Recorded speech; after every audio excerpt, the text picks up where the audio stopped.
Good morning from the coastal town of Mombasa. We are here at Mombasa Golf Club, the second oldest golf club in the country. It's the only links course, ceiling course, south of Sahara and north of Limpopo. Hey, hiyo kizungu ni ngumu lakini I think you've got me, yeah? Karibu sana to our podcast this session, and we're privileged to be hosting our captain here, Mombasa Golf Club, and we are having this session just a few days to the Coast Open, the 2025 Coast Open, and it's the 105th, tournament. 100 years plus, we are having this tournament. It's a history. It's historical. It's monumental. I don't know how to explain it, but today we have a captain here, and karibu sana, captain.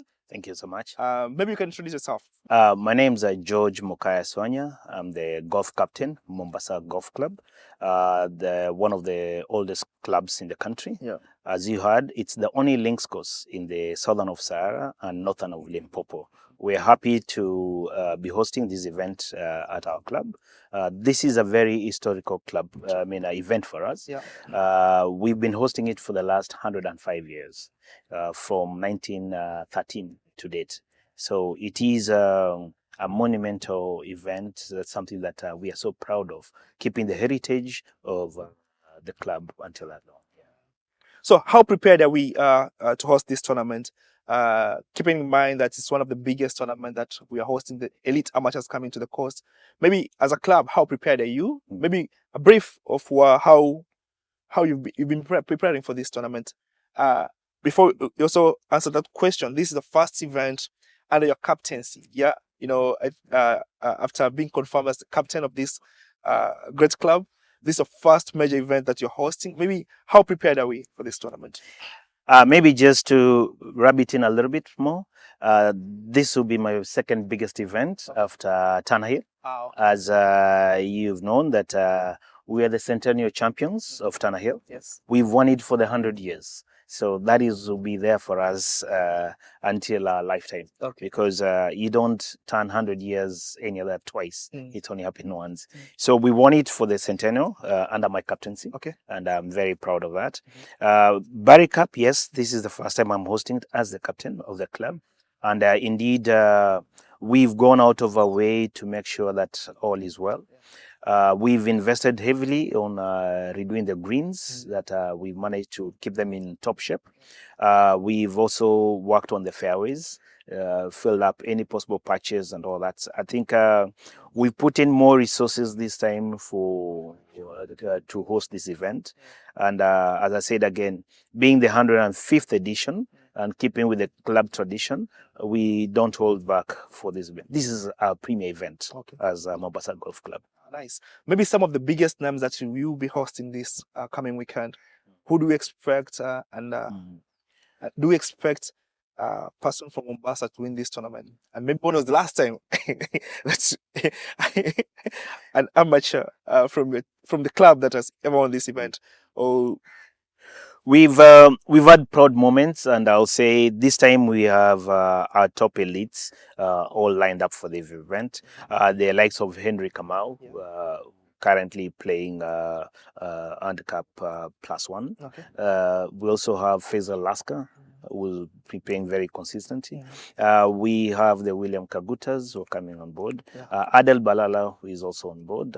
We have Felix Kandiye from Diani also coming on board. We've managed to get some of the top amateurs signing up for this event, and we're very proud of us. So far, we shall be doing, we are limiting the numbers to about 74, so that we're able to give them the best the best experience they can ever be looking for. Again, playing in the links course it's not your normal golf course. It has unique features that you cannot ignore. There's a fact that the wind comes to play in all directions, so you really have to be focused to have this. So we are proud to have the top elite coming on board this time. Yeah, as I said, the field we are trying to limit to maximum of 74 for this year. Maybe this is the first time maybe we should be having someone from the coast region actually, because I think for the couple of years we've had guys from up country coming Maybe you should rally your people right now. They should be prepared. Rallying is not the right statement. Yeah. The question is, how prepared are they? Yeah. Yes, they are. I mean, we've been watching them train for the last, say, 5-6 weeks. Yes. And they've been very consistent. Yeah. This time, I'm sure it's retaining. We're retaining this. To be hope. A week to Tanner Hill, we had a session, almost a similar session, and you were so optimistic. So like you had a lot of energy, saying that you're coming for them. Maybe this time you should also be telling these guys that a person from the coast region is taking this home. I'll be honest with you. Yeah. It's not going anywhere. It is here to stay. Yeah. We've watched our top elite spend time, polish the swings here and there. The pro has been very handy in assisting them. So I'm very confident the trophy will be retaining Coast. Very confident. Just like Tanner Hill, I told you we're going for it, and it's our time. We did it. So this time, I'm also so sure that we're doing it. So, Captain, maybe we can deviate a little bit, from the Coast Open tournament. Yeah. Maybe why golf? Why did you choose golf as a person? Wow, that's an interesting one. I'll say business angle drove me to golf, and especially in my past career, I used to interact a lot in the golfing events out of business.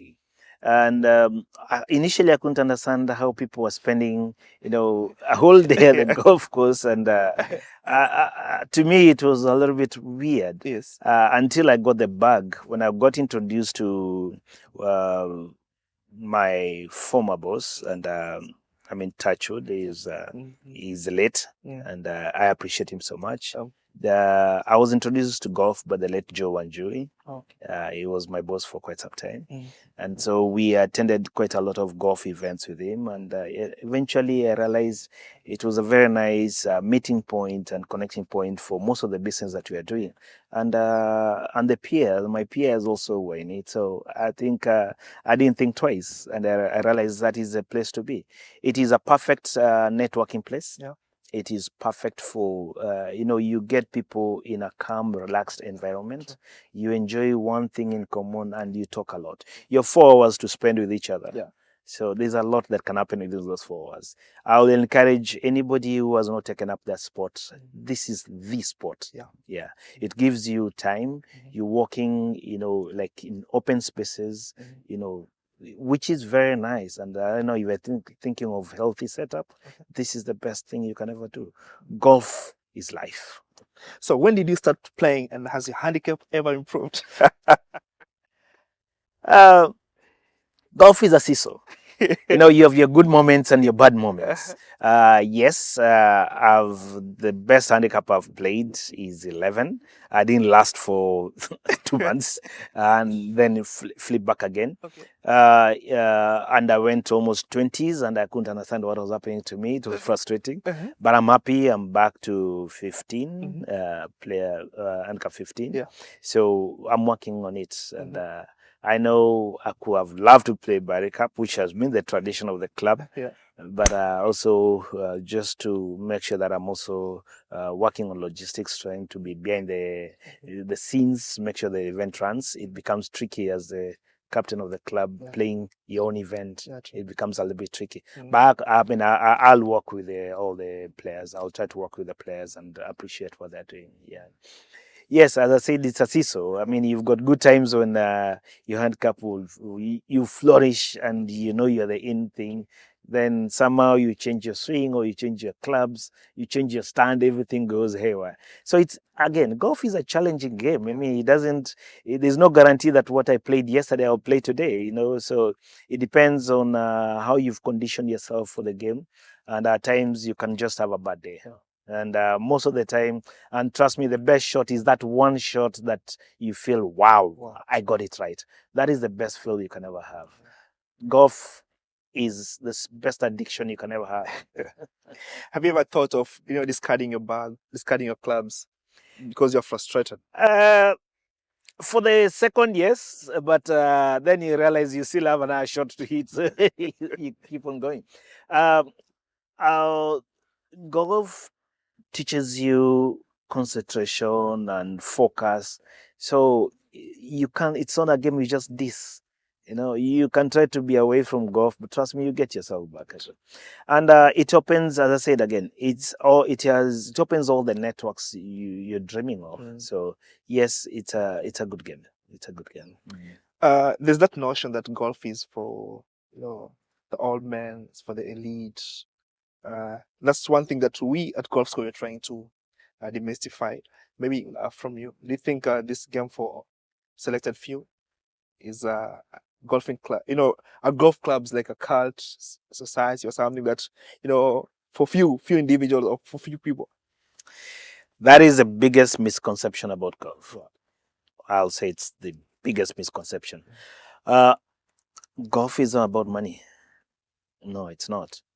I mean, you don't have to kill yourself trying to get the best golf clubs.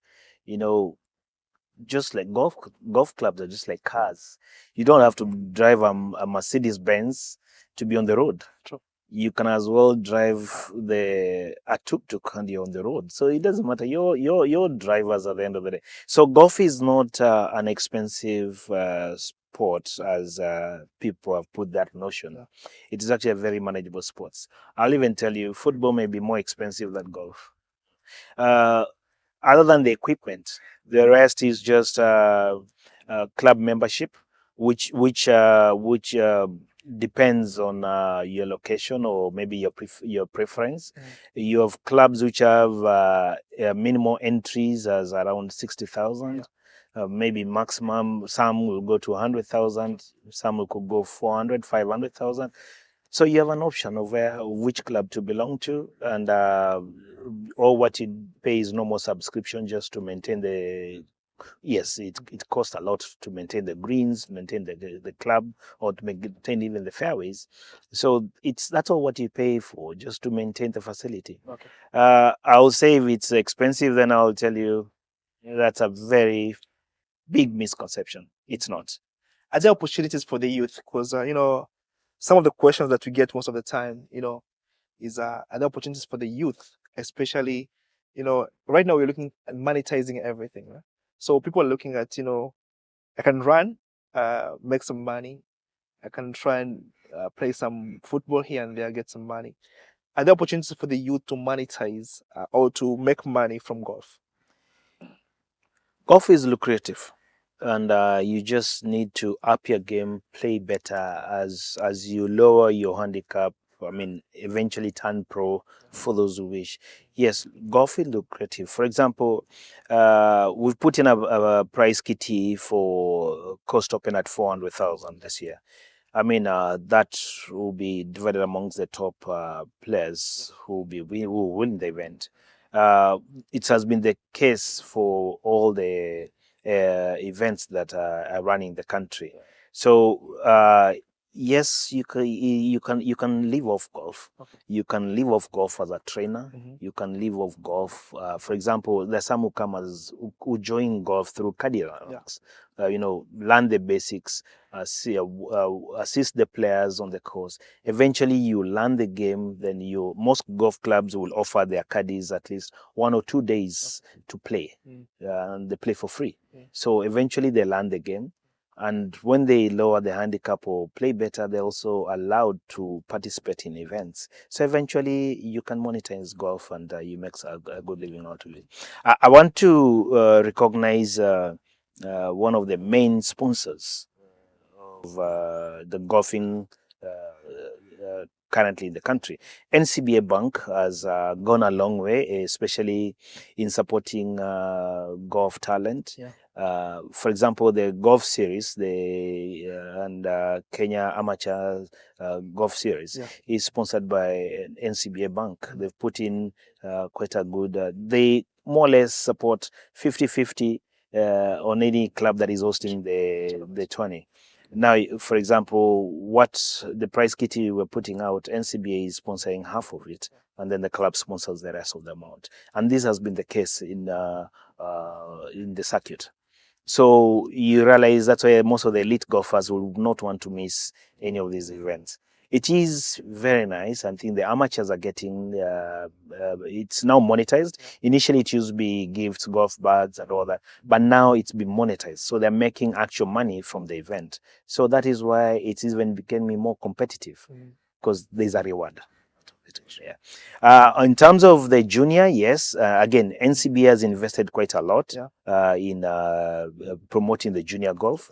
And if you realize, they've been running quite a lot of events just for the juniors. It starts from as young as 4 or 5 years, and they're working closely with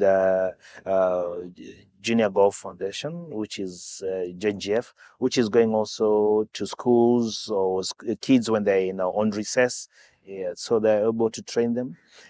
They've trained trainers who in various clubs, such that you don't have to meet the actual pro, but you can start with the already trained trainers who assist them from the early stages and then introduce them to the pros as they progress. So there are opportunities, and most of these events are not just held only by elite clubs. Yeah. It's across board. We're also running a similar program for that. Yeah. Okay. At Mombasa Golf, you have a similar. Yes. So maybe for some of the people, some of our viewers, they don't know what's the work of a captain. Yeah. What does it mean to be a captain of a club? And does it weigh on you? Maybe what exactly? Ideally, the captain is the CEO of the club. You're the face and the unifying factor of the club. You coordinate issues from sponsors, you coordinate issues from members to the golf experience, the club, the club experience. So the captain is a center figure of any golf club. Yes. Is the authority that brings the unity in any club for that case. Yeah. And he shows he has to give that leadership, cutting across boards. Yeah.